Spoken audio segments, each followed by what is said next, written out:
حبيبنا صل على محمد صل على حبيبنا صل على محمد صل على رسولنا صل على محمد صل على رسولنا صل على محمد صل على محمد صل على محمد صل على محمد صل على محمد صل على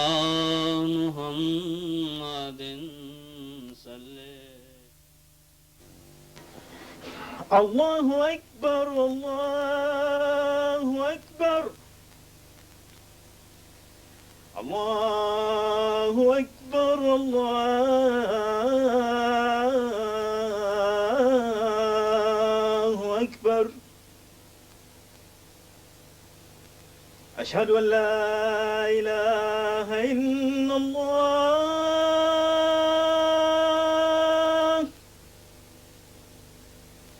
أشهد أن لا إله إلا الله أشهد أن محمدا رسول الله أشهد أن محمدا رسول الله حي على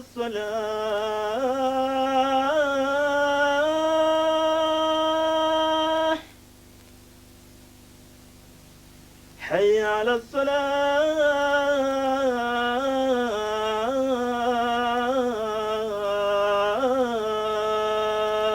الصلاة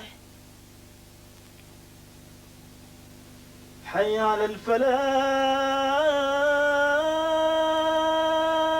الفلاح حي على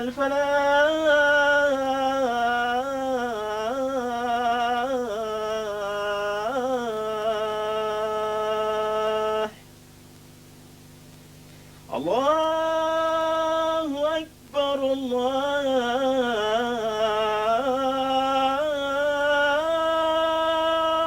أكبر لا إله إلا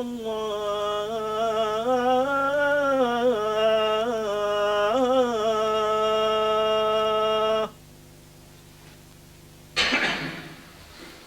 أشهد أن لا إله إلا الله وحده لا شريك له وأشهد أن محمدا عبده ورسوله أما بعد فأعوذ بالله من الشيطان الرجيم بسم الله الرحمن الرحيم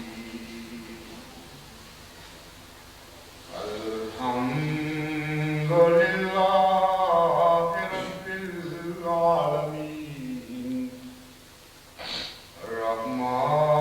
الرحمن الرحيم مالك يوم الدين إياك نعبد وإياك نستعين اهدنا الصراط المستقيم صراط الذين أنعمت عليهم غير المغضوب عليهم ولا الضالين.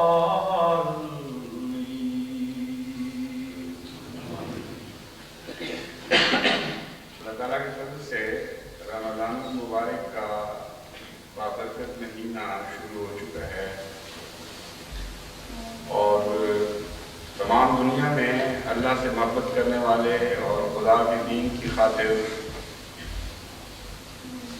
اپنا سب کچھ پیش کرنے کی تمنا رکھنے والے اس مبارک مہینے میں پہلے سے بھی بڑھ چڑھ کر ہر میدان میں زیادہ اخلاص کی روح کے ساتھ خدا کے حضور قربانیاں پیش کرنے کے لیے تیار ہیں۔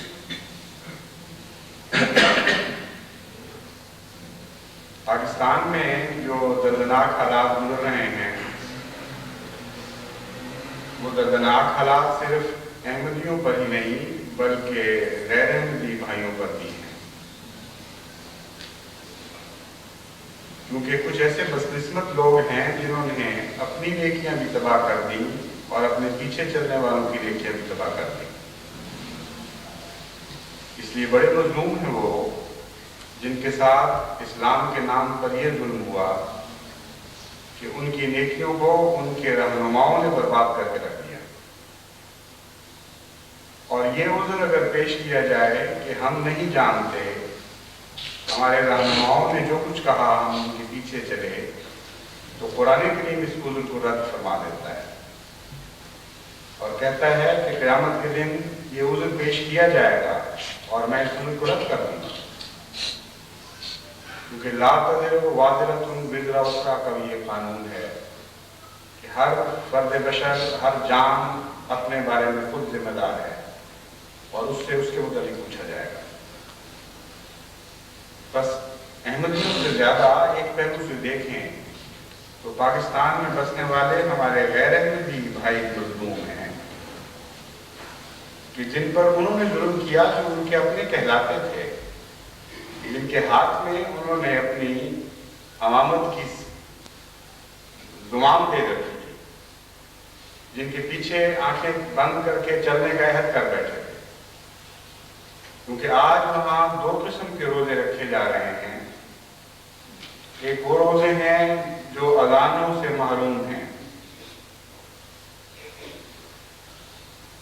نہ سحری کے وقت ان بے قرار کانوں کو اذان کی آواز سنائی دیتی ہے، نہ افطاری کے وقت رکے ہوئے دلوں پر اذان کی آواز مرہم لگاتی ہے۔ اس قدر درد سے تڑپ رہا ہے آج وہاں کے احمدی کہ باہر کی دنیا والے اس کو تصور بھی نہیں کر سکتے۔ پاکستان میں نے کچھ عرصہ وہ فون کیا، بڑی شدید گرمی پڑ رہی ہے، لیکن گرمی کا دکھ ان کو اتنا نہیں تھا جتنا اس بات کا دکھ تھا کہ رمضان کی لذتیں ہمارے ہاتھ سے چھیننے کی کوشش کی ہیں، لیکن اس کے مقابل پر ان کے دل کو یہ تو تسلی ہے کہ آج اگر کسی جماعت کی دنیا میں روزے قبول ہو رہے ہیں، اگر خدا کی نظر اپنے کسی بندے پر پیار اور محبت کے ساتھ پڑ رہی ہے تو یہ وہ لوگ ہیں، اور لاکھوں کروڑوں ایسے ہوں گے جو شریک جرم ہونے کی وجہ سے اپنی نیکیوں کے پھل سے محروم ہوئے بیٹھے، کیونکہ حضرت صلی اللہ علیہ وآلہ وسلم ایسے روزے داروں کو ان روزوں سے ڈراتے ہیں جو ان کے لیے محض مشقت اور دکھ اور مصیبت لے کے آتے ہیں، لیکن نیتوں کے بگاڑ کے باعث ان میں کوئی ثواب کا پہلو باقی نہیں رہتا۔ ایک مرتبہ نہیں، دو مرتبہ نہیں، 20 مرتبہ حضور صلی اللہ علیہ وآلہ وسلم نے ایسے روزہ رکھنے والوں کو متنبہ فرمایا اور نصیحت فرمائی کہ دیکھو اپنے روزوں کی روح کی حفاظت کرو، اللہ تمہاری ظاہری مشقت سے خوش نہیں ہوگا اگر تمہاری نیتیں صاف اور پاک نہ ہوئی، اگر خالصتاً للہ تم نے روزے نہ رکھے، اگر ان روزوں کے ایام میں تم نے بد خیالات اور بد اعمال سے اجتناب نہ کیا تو تمہارے روزے کی ساری مشقتیں بیکار جائیں گی تمہارے جسم کو دکھ تو دیں گی لیکن تمہاری روح کے لیے کوئی تسکین کا سامان پیدا نہیں کر سکے. تو بظاہر اس وقت جماعت احمدیہ کی حالت دردناک ہے اور بڑے کرب کے ساتھ جماعت پاکستان میں تڑپ رہی ہے، اور اس کرب کے نتیجے میں باہر کی جماعت بھی اسی طرح بے قرار ہے اور دکھ سے بے حال ہوئی جاتی ہے.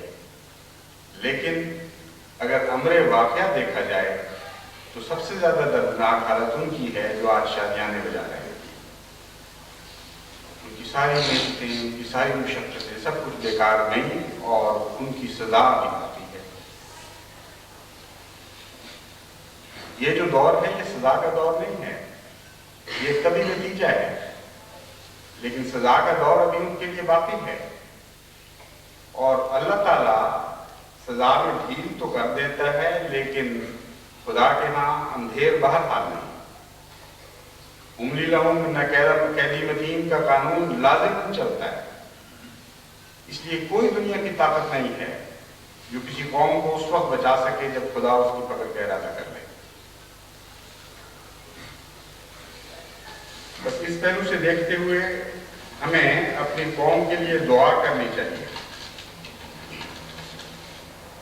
کیونکہ میں دیکھ رہا ہوں کہ ان میں اللہ تعالیٰ کے فضل کے ساتھ ایک بڑی تعداد ایسی پیدا ہو رہی ہے جن کے اندر شرافت اور انسانیت جاگ رہی ہے، جن کے اندر اسلام کی نیکی کی روح کروٹیں بدل کی بیدار ہو رہی ہیں، اور اپنے عمل سے بعض اور بعض اپنی زبان سے بھی بڑی شدت کے ساتھ ان مذہبی رہنماؤں سے سخت بیداری کا اظہار کر رہے ہیں جنہوں نے اسلام کے نام پر اسلام کو ظلم کیا ہے. تو یہ ایک بہت ہی نیک آثار ہے، بہت ہی اچھی ہوا ہے جو چلی ہے، اور اس کے عقب میں لازماً اللہ تعالیٰ کے فضل کے ساتھ بڑی بڑی خوشخبریاں آنے والی ہیں. ان لوگوں کو خصوصیت کے ساتھ دعا میں یاد رکھیں اور یہ دعا کریں کہ ساری قوم پر یہ جذبہ غالب آ جائے اور ان کی نیکیاں ان کی بدیوں کو دبا جائیں. حضرت مسیح موعود علیہ السلام تو یہ بھی فرماتے ہیں کہ میں دشمن کے لیے دعا سے بھی باز نہیں رہ سکتا. چنانچہ آپ فرماتے ہیں میرا تو یہ مذہب ہے کہ دعا میں دشمن کو بھی باہر نہ رکھے. جس قدر وسیع ہوگی اسی قدر فائدہ دعا کرنے والے کو ہوگا، اور جس قدر دعا میں حکم کرے گا اسی قدر اللہ تعالیٰ کے قرب سے دور ہوتا چلا جائے گا. اور اصل تو یہ ہے کہ خدا تعالیٰ کے عطیہ کو جو بہت وسیع ہے، جو شخص محدود کرتا ہے اس کا ایمان کمزور ہے. بس دعا میں دشمن کو یاد رکھنا یہ بھی ایک سنت ابرار ہے، اور آن حضرت صلی اللہ علیہ وآلہ وسلم نے بھی بارہا دشمنوں کے لیے دعائیں کی. بس وہ جو دوست بن رہا، وہ دوست جس کے دل میں اللہ تعالیٰ ایک پیار کی ہوا چلا رہا اور رفتہ رفتہ اس کی کیفیت بدل رہی. جس طرح موسم بدلتا ہے، اچھے موسم میں تو شروع میں ہوا کے ہلاول رستے آتے ہیں، وہ تھوڑا تھوڑا ٹھنڈ کا پیغام لاتے ہیں، پھر اس کے پیچھے بھرپور برساتی یا بہار کی ہوائیں چلنے لگتی ہیں. ویسے ہی آثار مجھے خدا تعالیٰ کے فضل کے ساتھ پاکستان میں نظر آ رہے ہیں، اور دشمنوں کے دلوں کو بھی اللہ تعالیٰ بدلتا چلا جاتا ہے. حیرت انگیز واقعات سامنے آ رہے ہیں، یہاں تک کہ بعض لوگوں کے متعلق یہ معلوم ہوا جب انہوں نے بیعت کی تو ان کے والدین نے ان کو گھروں سے نکال دیا، ان کا بائیکاٹ کیا اور شدید اذیتیں دی. لیکن اب جب یہ آرڈیننس جاری ہوا ہے تو انہیں لڑکوں کی طرف سے اطلاع ملی کہ ہمارے والدین، ہم دوبارہ گئے گھر تو ہمارے والدین ہم سے گلے لگ لگ کے پھوٹ پھوٹ کر روئے کہ یہ کیا اندھیر ہو گیا ہے. اور انہوں نے اعلان کیا کہ اب ہمیں سمجھ آئی ہے کہ تم لازماً سچے ہو، کیونکہ سچوں کے سوا کسی قوم کے ساتھ یہ سلوک نہیں ہو سکتا. ایسی تبدیلی حیرت انگیز پیدا ہو رہی ہے قلوب میں کہ وہ لوگ جو پہلے احرار کا ایندھن بنا کرتے تھے، یعنی عوام الناس، گلیوں میں پھرنے والے، ریڑوں والے، غریب مزدور، رکشہ چلانے والے، اب اللہ تعالیٰ کے فضل کے ساتھ وہ اپنے علماء کو چھوڑ کر جماعت کے حق میں غیر معمولی طور پر جرأت کے مظاہرے کرنے لگے۔ ایسے واقعات بھی ہوئے ہیں کہ بعض غیر احمدی نوجوانوں نے احمدیت کی ایسی جرأت کے ساتھ تائید کی اور خصوصاً اس مظلومیت کے بارے میں کہ ان کی اپنے بعض دوستوں سے لڑائیاں ہو گئی اور وہ مشکل لوگوں کو بیچ میں پڑھ کے چھڑانا پڑا۔ ایک ہمارے ربا کے دوست فیصل آباد گئے، چند دن ہوئے، جس رکشے میں بیٹھے اس رکشے والے کو محسوس ہوا کہ یہ احمدی ہے۔ اس نے پوچھا کہ کیا آپ احمدی ہیں؟ اس نے کہا ہاں میں احمدی ہوں۔ وہ کہتے ہیں کہ روتے روتے اس سے رکشہ چلانا مشکل ہو گیا۔ اس نے کہا آپ کو پتہ نہیں کتنی تکلیف ہے، لیکن جو آپ کے ساتھ ظلم ہوا ہے وہ مجھ سے برداشت نہیں ہوا۔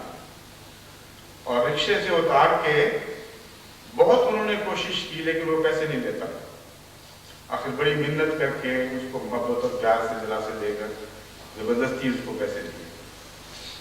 یہ قدرت کی جو ہوائیں چل رہی ہیں کسی انسان کے بس کی بات نہیں ہے، کسی انسان کے ہاتھ کا کھیل نہیں۔ یہ اللہ تعالیٰ کے فضل کے ساتھ وہ صبر ہے جو جماعت دکھا رہی ہے، اور صبر سے بڑی قوت کوئی دنیا میں نہیں۔ حیرت انگیز انقلاب دعا کر لیتی ہے صبر، اور صبر ہی ہے جو مقبول دعاؤں میں ڈھلتا ہے۔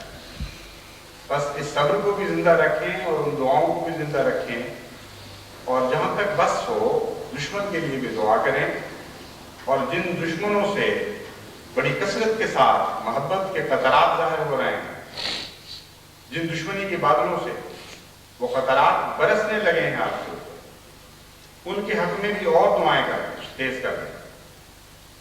لیکن جیسا کہ میں نے گزشتہ خطبے میں بھی کہا تھا، اسلام ایک متوازن مذہب ہے، کوئی جذباتی مذہب نہیں ہے جو یک طرفہ رخ اختیار کرے اور پھر اسی سے میں چلتا ہی چلا جائے۔ عام حضرت صلی اللہ علیہ وآلہ وسلم سے توازن سیکھنا چاہیے۔ حضرت اقدس محمد مصطفیٰ صلی اللہ علیہ وآلہ وسلم جو شدید دشمنوں کے لیے بھی دعا کرنے والے تھے، خصوصاً وہ جو جہالت میں ظلم کرتے ہیں۔ آپ کے متعلق آتا ہے کہ جب بدن زخمی تھا، لہو لہان تھا، اپنے ہی خون سے آپ کے موزے اس طرح بھر گئے تھے اور جوتے کہ چلا نہیں جاتا تھا، اپنے خون کی پسٹن بن گئی۔ اس وقت بھی آپ نے ان کے لیے دعا کی، کیونکہ آپ جانتے تھے کہ یہ لوگ جاہل ہیں، ان کو علم نہیں ہے، یہ کیا کر رہے ہیں، کس کے ساتھ کر رہے ہیں۔ لیکن اس کے باوجود ائمۃ الکفر کے خلاف، ائمۃ التکفیر کے خلاف آپ نے بد دعا بھی کی ہے، اور ایک مرتبہ نہیں، ایک مرتبہ بد دعا کی، کیونکہ بعض دفعہ انسان کی فطرت صحیح یہ بتا دیتی ہے کہ بعض لوگ اپنے ظلم اور سفاکی میں ایسا بڑھ چکے ہیں اور امام بن گئے ہیں تکلیف کے، ان کے مقدر میں ہدایت ہو ہی نہیں سکتی۔ ایسے موقع پر چوٹی کے بعض لوگ جو اس ظلم اور سفاکی کے رہنما ہوں اور لیڈر ہوں اور اپنی شرارت میں پیچھے ہٹنے کی بجائے دن بدن آگے بڑھتے چلے جا رہے ہیں، ان کے لیے بد دعا سنت نبوی ہے۔ اس لیے میں نے بد دعا کی جب اجازت دی تو کوئی اپنی طرف سے نعوذ باللہ من ذالک سنت سے گریز نہیں کیا، بلکہ سنت نبوی کو مد نظر رکھتے ہوئے ایسی بات کہی۔ چنانچہ حضرت ابن عباس کی روایت ہے بخاری میں کہ جنگ بدر کے وقت بعض ائمۃ التکفیر کے خلاف عام حضرت صلی اللہ علیہ وآلہ وسلم نے نام لے کر بتوائیں، اور پھر اللہ تعالیٰ نے آپ کو بتایا کہ ان کی لاشیں کہاں کہاں پڑی ہوں۔ چنانچہ وہ کہتے ہیں کہ ہم نے دیکھا ایسے بدحال میں ان کی لاشیں پڑی ہوئی تھی کہ دھوپ نے ان کو متغیر کر دیا اور وہ عبرت کا نشان بنے ہوئے۔ اس لیے سنت نبی کے مطابق وہ لوگ جو آنکھیں کھول کر شرارت اور فساد کی نیت سے اور نہایت ظالمانہ بے باکی کے ساتھ دن بدن مظالم میں بڑھتے چلے جا رہے ہیں، ان کے خلاف بد دعا بھی مومن کی تقدیر کا ایک حصہ ہے۔ اس لیے اس رمضان سے پورا فائدہ اٹھائیں، اپنی دعاؤں کو بھی انتہا تک پہنچا دیں، اور خدا کی نظر میں جو ائمۃ التکفیر ہیں ان کے لیے بد دعا کو بھی انتہا تک پہنچا دیں، تاکہ ایک طرف اللہ کے نیک دل اور پاک بندوں پر بے انتہا فضل نازل ہوں، اور ایک طرف وہ جو دنیا کی کو بے راہی کی تعلیم دیتے ہیں، ان کی گمراہی میں امید بنتے ہیں، ان کو خدا تعالیٰ ایسا عبرت کا دنیا کے لیے ایسا عبرت کا نمونہ بنا دے کہ ان کو دیکھ کر پھر ہدایتیں جاتی ہیں۔ یہ تو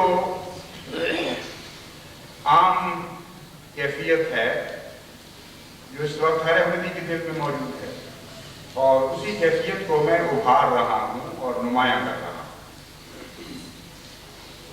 لیکن ایک بات میں یقین دلاتا ہوں کہ ان سارے امور کے متعلق حضرت اقدس مسیح موعود علیہ السلام اتنی دعائیں کر گئے ہیں کہ وہ ایک نہ ختم ہونے والا خزانہ پیچھے چھوڑ گئے۔ ہم دعائیں کریں گے اور شاید ہمارے دماغ میں یہ خیال پیدا ہو جائے کہ ہماری دعاؤں کے زور سے ہی سب کچھ ہو رہا ہے۔ ایسی بات ہوگی جیسا باپ بچے کو کوئی وزن اٹھوانے کے لیے کہہ دے اور کہے کہ اٹھاؤ، اور ایک طرف سے خود اس کو پکڑ لے اور بچہ سمجھے کہ میں اٹھا رہا ہوں۔ ہمارے واقعہ یہ ہے کہ 2 دفعہ یہ عظیم الشان واقعات دنیا میں گزر گئے ہیں۔ سب سے پہلے حضرت محمد مصطفیٰ صلی اللہ علیہ وسلم کے زمانے میں کہ حضرت اقدس محمد مصطفیٰ صلی اللہ علیہ وسلم کی دعائیں معجزے تو دکھا رہے ہیں، لیکن وہ معجزے صحابہ کے ہاتھوں سے رد ہو رہے ہیں۔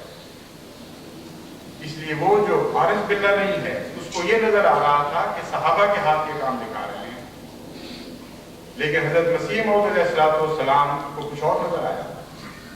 آپ نے فرمایا جانتے ہو جو عرب کے بیابانوں میں ماجرا گزرا وہ کیا تھا، اور اس کے بعد فرماتے ہیں وہ ایک فانی فی اللہ کی دعائیں جو تھی۔ اس دور میں بھی اللہ نے حضرت اقدس محمد مصطفیٰ صلی اللہ علیہ وسلم کی غلامی میں ایک فانی فی اللہ ہمیں عطا کیا ہے، اور اس کثرت کے ساتھ آپ نے اپنے وقت کے لیے اور آنے والے وقت کے لیے جماعت کے لیے دعائیں کی ہیں۔ اس طرح گریہ ازاری کے ساتھ خدا کے حضور کرتے ہیں تو ایک نہ ختم ہونے والا خزانہ ہے۔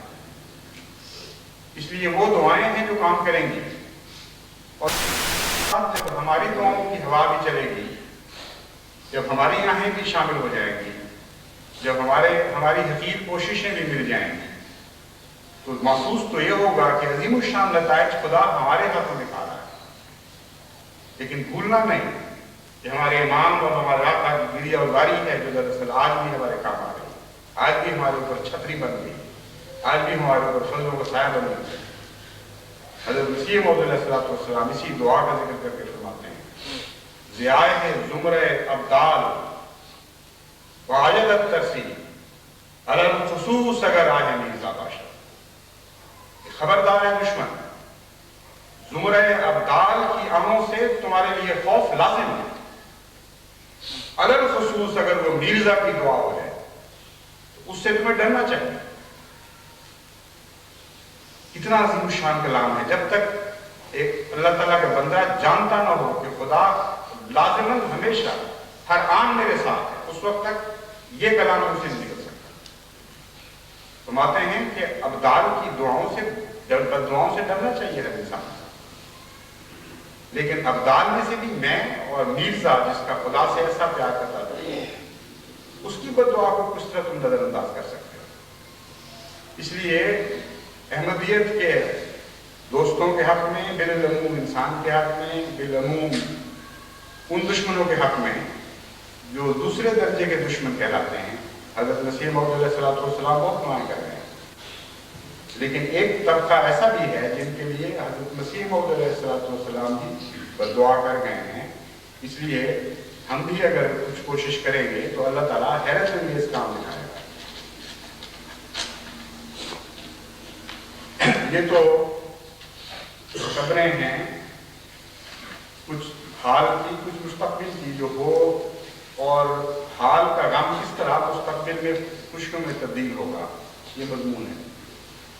لیکن حال کا غم حال کی خوشیوں میں بھی تو بدل رہا ہے، اس کی طرف بھی تو توجہ کرنی چاہیے تاکہ دل حمد اور شکر سے لبریز ہو جائے۔ جماعت احمدیہ پر جب بھی مصیبت آئی ہے، جتنی بڑی مصیبت آئی ہے اتنا ہی زیادہ جماعت نے ہمیشہ اخلاص اور وفا کا نمونہ دکھایا ہے۔ حیرت انگیز جماعت ہے، اس کی کوئی نظیر دنیا میں نہیں ہے۔ کوئی دنیا کی جماعت ایسی نہیں ہے جس پر ایسے خطرناک ابتلا آئیں اور وہ اپنی وفا اور اثار اور قربانی میں پہلے سے بھی زیادہ بڑھ جائے۔ بس پاکستان میں بھی جماعت کا یہی حال ہے، اور حیرت انگیز اخلاص کے اندر اضافے ہو رہے ہیں۔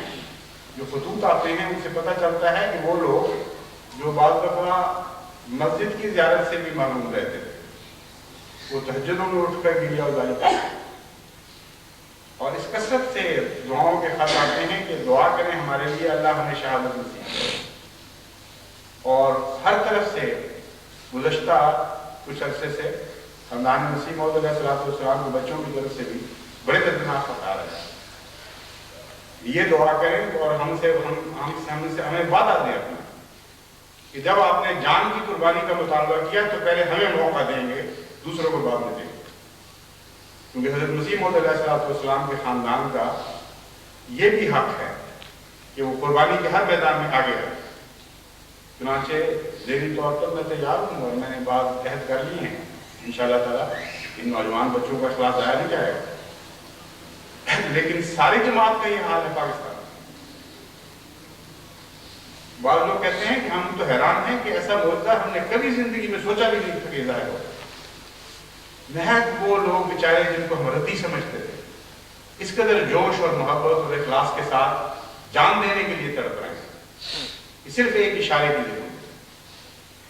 تو یہ جماعت تو مٹنے والی جماعت تو نہیں، کون سی دنیا کی طاقت ہے جو ایسی جماعت کو مٹا سکے جو ہر ظلم کے وقت زیادہ روشن ہوتی چلی جائے، ہر اندھیرے پہ اس کو نیا نور خدا کی طرف سے عطا ہو۔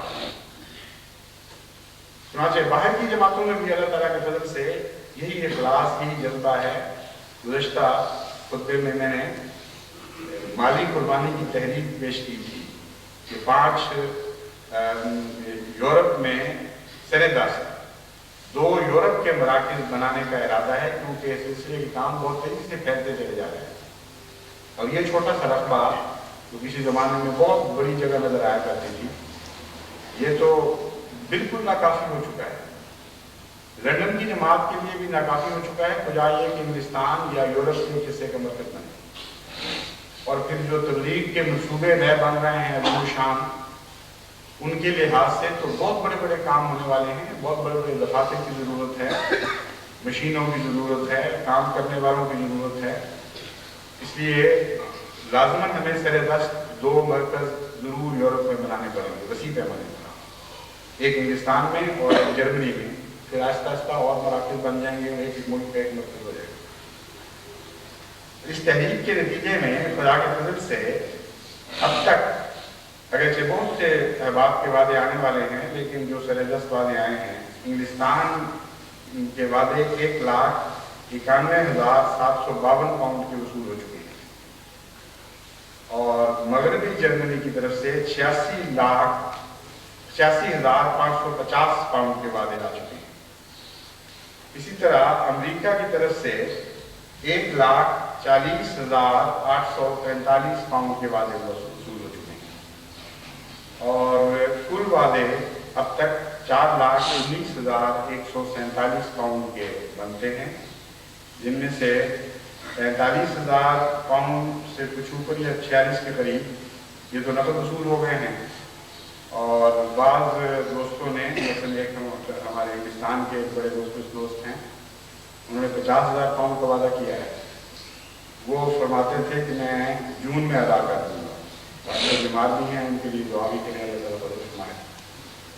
اور اسی طرح امریکہ کے ایک نوجوان ڈاکٹر نے باوجود اس کے کہ امریکہ کو براہ راست مخاطب نہیں کیا گیا تھا، $50,000 کا وعدہ کیا ہے جو وہ قریب بھجوا دیں گے انشاءاللہ۔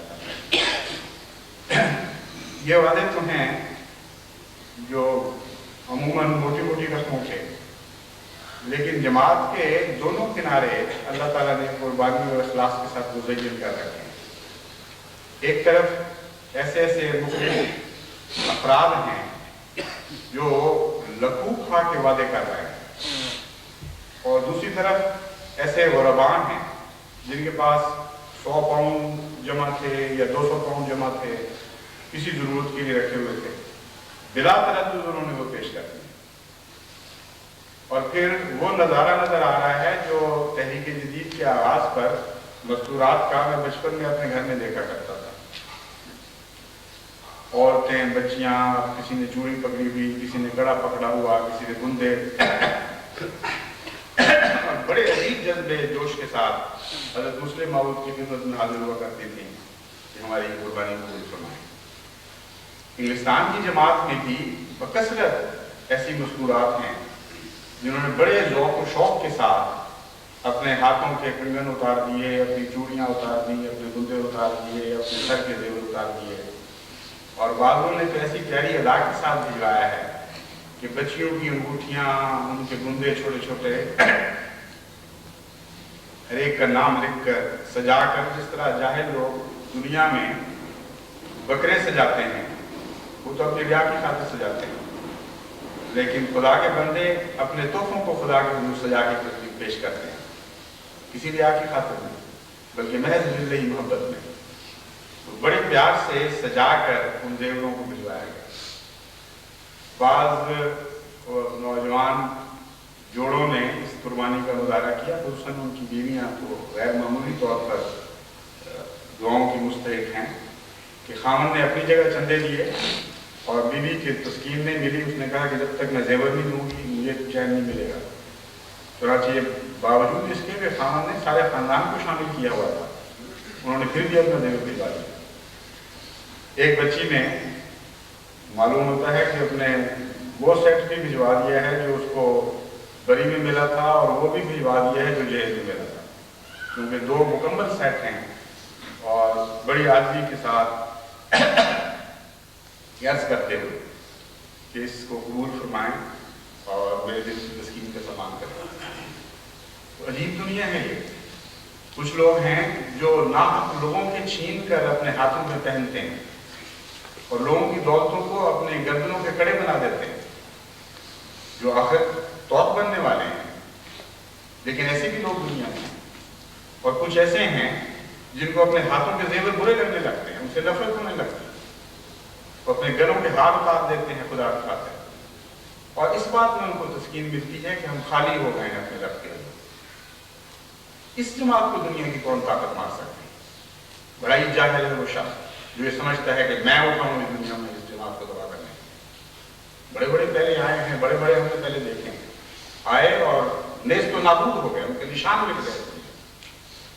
لیکن ان غریبوں کی قربانی کو خدا نے قبول فرمایا اور پہلے سے بڑھ کر عظمت اور شان ادا کی. جنہوں نے اپنے گھر خدا کے لیے خالی کیے اور ان پر اتنی برکتیں نازل فرمائیں کہ آج ان کی اولادیں بھی ان کی نیکیوں کا پھل کھا رہی ہیں اور وہ ختم نہیں ہو رہا. تو اس نئے قربانی کے دور میں جماعت جو داخل ہوئی ہے، نئی خوشخبریوں کے دور میں داخل ہوئی، نئی عظیم الشان ترقیات کے دور میں داخل ہوئی. اور اللہ تعالیٰ کے فضل سے بڑی تیزی کے ساتھ اب ہم ان مقاصد کو بھی حاصل کر رہے ہیں جن کی خاطر ان چندوں کی تحریکات کی تھی. چنانچہ آج بھی امریکہ سے یہ خوشخبریاں موصول ہوئی ہیں، جماعت کو معلوم ہونی چاہیے، کیونکہ جہاں اللہ کی راہ میں دکھ کا مزہ ہے، وہاں خدا کی طرف سے جو فضل نازل ہوتے ہیں ان کا بھی تو ایک مزہ ہے، اور وہ بھی عجیب مزہ ہے. اس لیے دونوں باتیں اکٹھی چلنی چاہیے. اور مومن کی عجیب شان ہے، اس کے دکھ میں بھی لذت ہے، اس کی خوشی میں بھی لذت ہے. اس کا دکھ بھی آنسو بن کے گرتا ہے خدا کے حضور، اس کی خوشیاں بھی خدا کے حضور آنسو بن کے گرتی ہیں. یہ دنیا ہی الگ ہے اور دنیا والے اس دنیا کو سمجھ نہیں سکتے. بہرحال جو نیو یارک کی خبر، واشنگٹن سے شیخ مبارک خان صاحب نے خوشخبریاں بھجوائی ہیں، وہ میں آپ کو بتاتا ہوں کہ نیو یارک میں ایک بہت ہی عظیم الشان، بہت ہی مفید اور سلسلے کی ضروریات کو بہت حد تک پورا کرنے والی عمارت کا $4,57,000 میں سودا ہو چکا ہے. اور ماہرین نے جو دیکھا ہے وہ انہوں نے کہا ہے کہ یہ اس کی قیمت $6 لاکھ سے کم نہیں تھی. یہ جماعت کی خوش قسمتی ہے کہ اتنی اچھی عمارت نیو یارک میں اتنی اچھی جگہ پر ان کو میسر آ جائے. اور ساتھ ہی ایک احمدی دوست نے، بعض احمدی دوستوں نے مل کر ایک ملکہ پلاٹ جس کے رہائشی مکان بھی موجود ہے، وہ مل کر جماعت کو تحفہ دینے کا فیصلہ کر لیا ہے. تاکہ مبلغ جو وہاں ٹھہرے اس کی ضروریات الگ بھی پوری ہو سکے اور ایک مہمان خانہ بھی مل جائے۔ لاس اینجلیس میں 4 ایکڑ کا پلاٹ خریدا جا چکا ہے اور شکاگو میں 5 ایکڑ کا پلاٹ خریدا جا چکا ہے۔ ڈیٹرائٹ میں جہاں مظفر شہید ہوئے تھے 7 ایکڑ کا ایک پلاٹ کا سودا ہو چکا ہے اور اس کے ساتھ مکان بھی شامل ہے۔ اور واشنگٹن میں جو ہمارا مرکز ہے وہاں خدا کے فضل سے 44 ایکڑ کا رقبہ خرید لیا گیا ہے اور اب صرف فارمیلٹیز باقی ہیں۔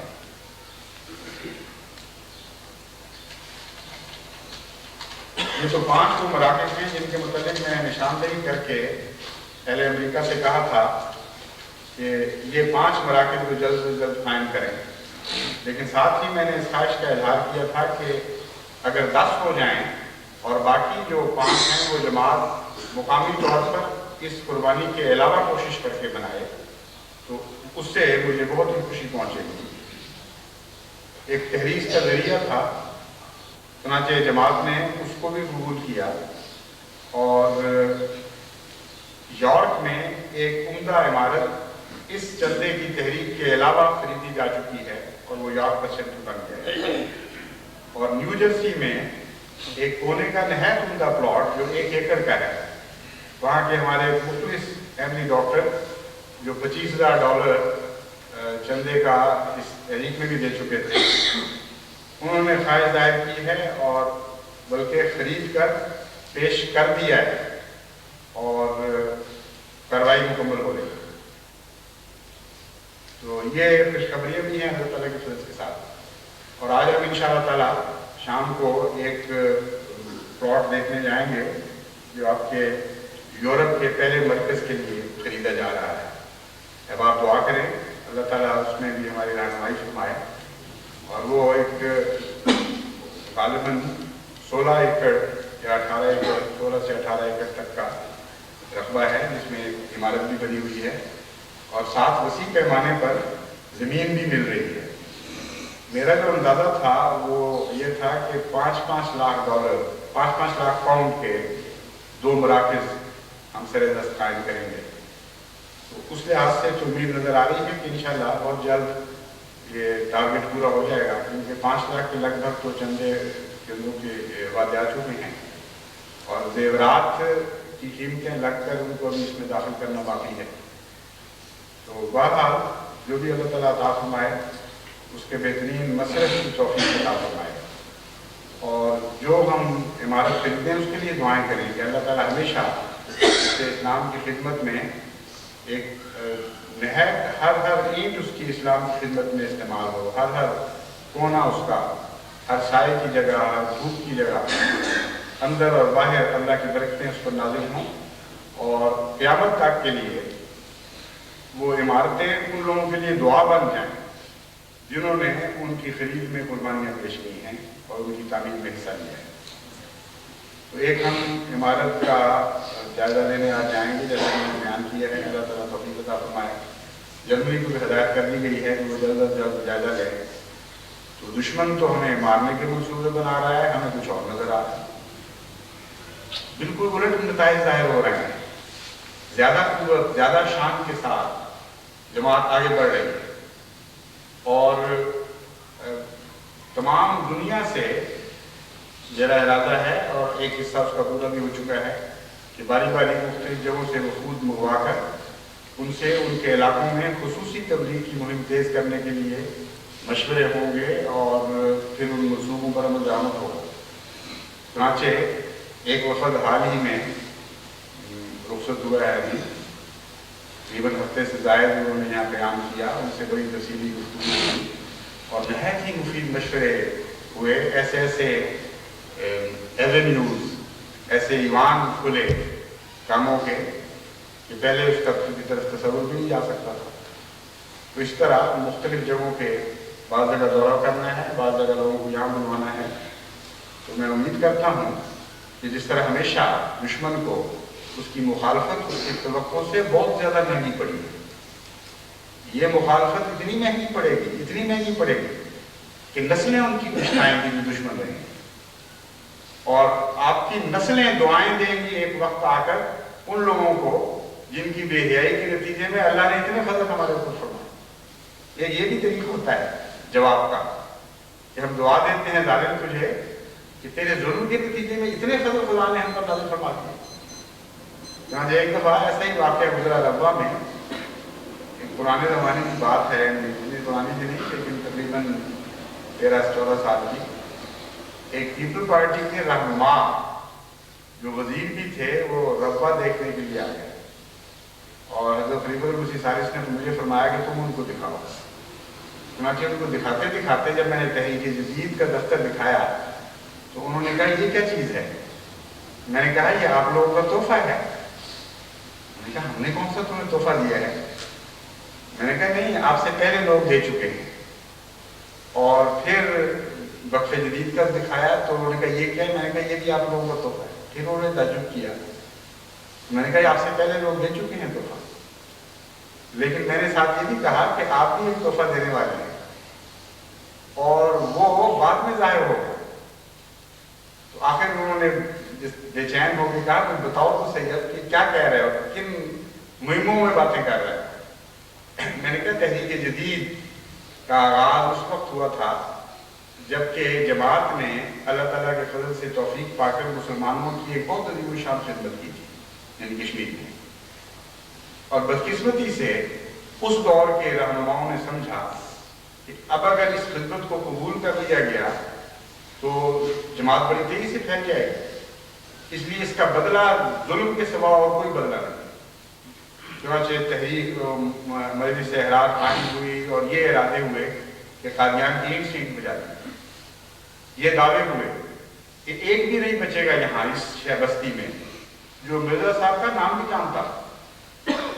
اس وقت ایک اور آواز ہم نے اٹھتی ہوئی سنی اور وہ آواز یہ اعلان کر رہی تھی کہ میں حرار کے پاؤں تلے سے زمین نکلتی ہوئی دیکھ رہا ہوں اور اس کثرت سے خدا ہمیں پھیلائے گا کہ دنیا کے کونے کونے میں ہمیں پھیلا دے گا اور دنیا کے کونے کونے میں کناروں تک اللہ تعالیٰ کے اللہ اپنے فضل کے ساتھ اسی موت کی تبلیغ کو پہنچائے گا.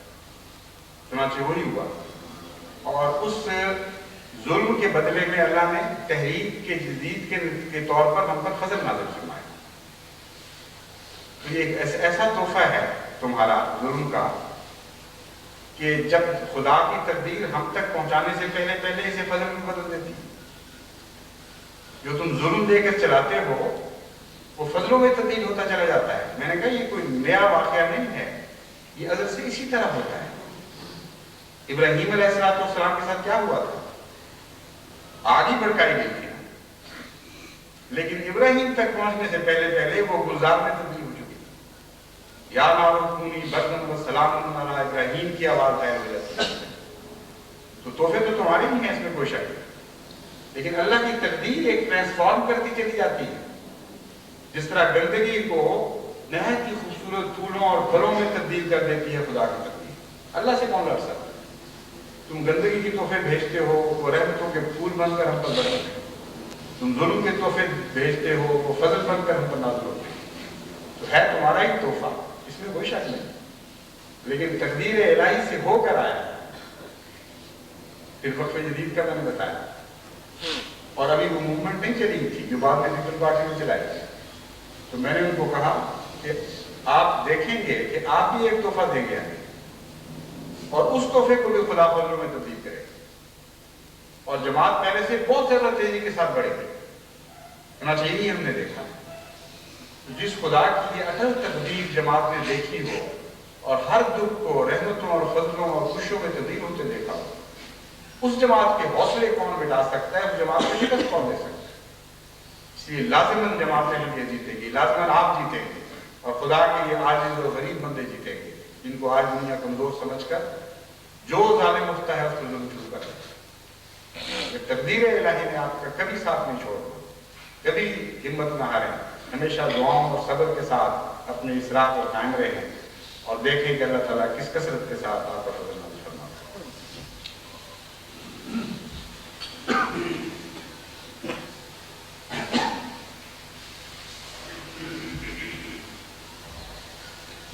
الحمدللہ نحمدہ ونستغفره ونؤمن به ونتوكل عليه ونعوذ بالله من شرور أنفسنا ومن سيئات أعمالنا من يهده الله فلا مضل له ومن يضلل فلا هادي له ونشهد أن لا إله إلا الله وحده لا شريك له ونشهد أن محمدا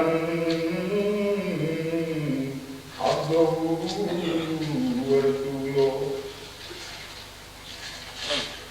جو خوشخبریاں میں نے آپ کو سنائی ان میں ایک ایسی خوشخبری کا بھی اضافہ کرنا چاہتا ہوں جو ان سب پر بھاری ہے. اس سے زیادہ عظیم شان خوشخبری کوئی بھی اپنے متعلق سوچ بھی نہیں سکتا. اور وہ خوشخبری ہمیں حضرت اقدس محمد مصطفیٰ صلی اللہ علیہ وسلم نے دی ہے. آپ فرماتے ہیں اور یہ حضرت عبداللہ بن مسعود کی روایت ہے بخاری میں کہ حضرت صلی اللہ علیہ وسلم یہ روایت تو بدل والی تھی, دوسری روایت ہے. یہ کنز العمال میں ہے یہ حدیث, بخاری میں نہیں, کنز العمال میں. حضرت صلی اللہ علیہ وسلم نے فرمایا کہ امت میں کچھ ایسے لوگ پیدا ہوں گے جن کے سارے حقوق تلف کر لیے جائیں گے, لیکن وہ اپنی طرف سے تمام حقوق ادا کیا کریں گے. باوجود اس کے کہ ایک طرف لوگ ان کے حقوق تلف کر رہے ہوں گے, وہ اپنی طرف سے تمام حقوق ادا کرتے رہیں گے. ایسے لوگوں کے متعلق حضرت صلی اللہ علیہ وسلم نے خوشخبری دی کہ یہ وہ لوگ ہیں جو میرے ہیں اور میں ان کا. خدا ان پر فضل نازل فرمائے گا, اللہ ان کو ضائع نہیں کرے گا, اور میں یہ خوشخبری ان کو دیتا ہوں کہ وہ میرے ہیں اور میں ان کا. تو جس جماعت کے نصیب میں, جس کے مقدر میں یہ لکھا جائے کہ 1400 سال پہلے حضرت اقدس محمد مصطفیٰ صلی اللہ علیہ وسلم کو ان کا حال بتا دیا گیا تھا, بتایا گیا تھا کہ ان کے سارے حقوق طلب کر لیے جائیں, لیکن وہ اپنی طرف سے سارے حقوق ادا کرتے رہے. اور 1400 سال پہلے حضور نے یہ پیغام بھیجا ہو ہمیں کہ میں تمہارا ہوں, تم میرے. اس سے بڑھ کر اور کیا جنت ہمارے لیے ہو سکتی. بس یہ بھی خوشخبری ہے. طوبیٰ لکم, اے محمد مصطفیٰ صلی اللہ علیہ وسلم کے غلاموں, تمہیں طوبیٰ ہو, تمہیں بے انتہا برکتیں اور خوشخبریاں خدا کی طرف سے پہنچتی ہیں کہ تم محمد مصطفیٰ کے ہو چکے ہو اور محمد مصطفیٰ صلی اللہ علیہ وسلم تمہارے ہو گئے. اس کے بعد ایک اعلان کرنا ہے 2 جنازہ ہے غائب کا. ایک جنازہ غائب تو مکرم محترم مولانا شاہ محمد صاحب, سید شاہ محمد صاحب, سابق مبشر انڈونیشیا کا ہے. بڑے فدائی خدمت کرنے والے, دعا کو صاحب کشف بزرگ تھے اور حتل موضوع ہمیشہ خدمت میں مصروف رہے. ان کے متعلق معلوم ہوا کہ ان کو انڈونیشیا میں ہارٹ اٹیک ہوا, جس کی وجہ سے ان کو وفات ہو گئی. اسی طرح ایک خاتون ہیں آپا سلیمہ بیگم, جو حیدرآباد دکن کے ایک نہایت مخلص خاندان کی خاتون ہیں اور سیٹھ غلام غوث صاحب کی صاحبزادی ہیں. ان کو ہمیشہ سے ہی جماعت سے بہت ہی غیر معمولی عشق رہا ہے, اور مجھے یاد ہے کہ حضرت مسیح موعود علیہ السلام کا نام آتے ہی آپ کے خلفاء کا بلکہ آپ کے بچوں کا